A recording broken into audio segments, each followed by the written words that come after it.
Gladiators had been spilling blood in the name of entertainment for centuries. But the people of Rome were hungry for bigger, bolder spectacles. The Colosseum would give the gladiators a permanent, state-of-the-art killing field, and the games would take on a level of carnage never before seen in the empire's history.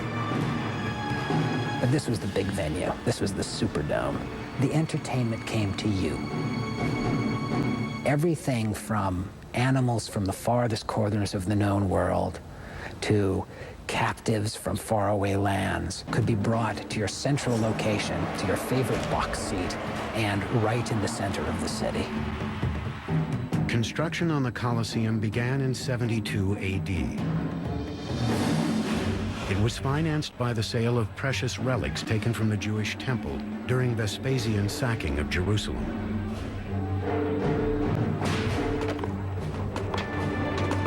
12,000 Jewish captives were brought back from that campaign to build the amphitheater. They would have worked under tremendously harsh conditions and been worked long and hard and to the end. They poured more than 6,000 tons of concrete and hauled huge travertine building blocks to the site from a quarry 20 miles away. As the building progressed up higher, they would use less of the strong, expensive and heavy limestone and more of the cheaper ingredients, which were lighter in weight.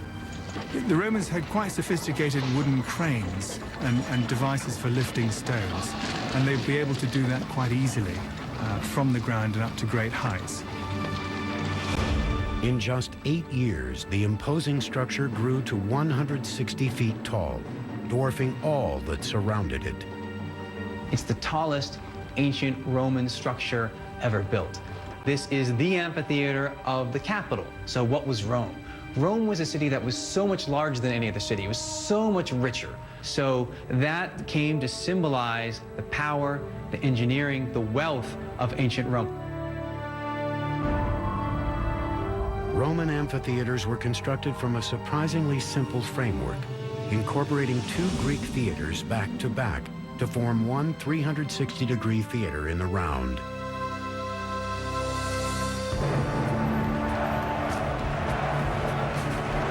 The Colosseum set a new standard for Roman amphitheater design. It contained an intricate network of corridors and staircases that could shuffle 70,000 Romans in and out in record time. As with stadiums today, everyone who entered the Colosseum had a ticket corresponding to the number above one of the entry gates. The complex was designed not only to control the crowds, but to keep them comfortable. It had 110 drinking fountains and 2 restrooms, large enough to accommodate a packed house. The Colosseum even had a retractable roof. On hot days, an awning called a velarium was unfurled above the upper deck to shade spectators from the sun. It was operated by sailors from the Roman Navy, who were stationed around the top of the Colosseum's arcade. They could move it according to the sun and according to the wind, and subsequently, Colosseum was amazingly air-conditioned, shaded, and they would stand on top of the arcade and work these poles, the holes of which we can see on the external side, that would hold this immense canvas that would cover the place. By 80 AD, the Colosseum was complete. But Vespasian didn't live to see the grand opening of his greatest monument. He had died of natural causes the previous year. So his son and successor, Titus, led the inaugural celebration. For 100 straight days, Romans flocked to the Colosseum to soak in every kind of carnage imaginable. 5,000 animals were slaughtered in a single day. Thousands of gladiators and prisoners left as corpses. Outside the arena, bloodshed on this scale was known only in war. But inside, it was pure entertainment. They go for the entire day. And in the morning, they watch men kill or be killed by animals. And around noontime, they're watching the execution of prisoners.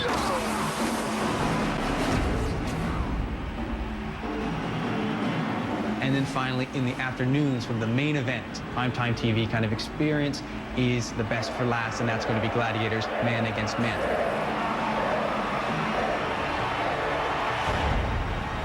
Gladiatorial fights were a big draw at the Colosseum, but they weren't always the main event. Several ancient writers describe live naval battles recreated right in the middle of the arena, with battleships on water. It would have been entirely possible to have diverted water from one of the aqueducts and brought it to the Colosseum in order to flood the floor to a shallow depth. We do have evidence due to recent studies of the Colosseum that show there are plenty of channels, water channels, for flooding the substructures of the Colosseum. So yes, it was possible, and yes, it happened.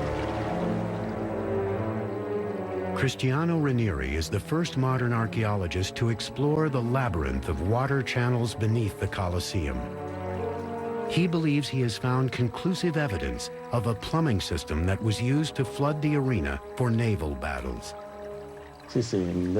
We have found underneath the arena floor some tunnels that are very ancient, even more ancient than the Colosseum, that date from the time of Nero, therefore contemporary to the Domus Aurea.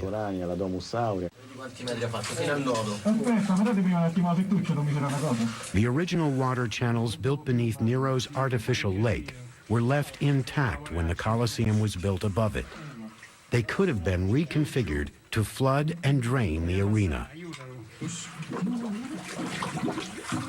In this never-before-seen footage, Cristiano leads his dive team inside those ancient channels and through water polluted with the debris of 2 millennia. Beneath the Colosseum, he uncovers a holding tank with a direct line to a nearby aqueduct. Cristiano believes water was diverted from that aqueduct into the arena.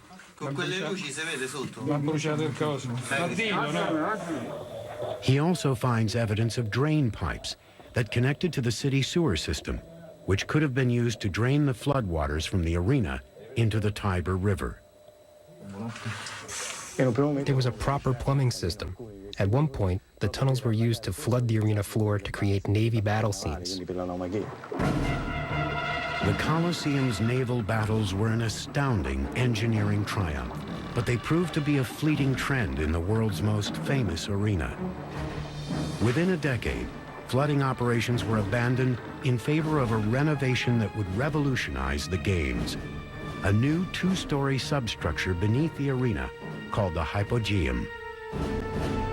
Within it were a system of elevators and trapdoors that enabled tigers and armed gladiators to suddenly pop up through the floor and slaughter their unsuspecting victims. Although the real spectacle happened up here in the arena, the backbone, the nerve center, the real support system of the arena was down below in the Hypogeum. Where there were lion runs, cages for wild animals being taunted, gladiators sharpening their swords preparing for death, condemned criminals in cages.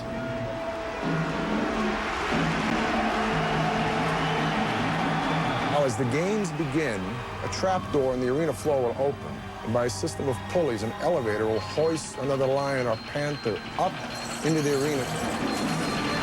When the trapdoor opens, we're bathed in light.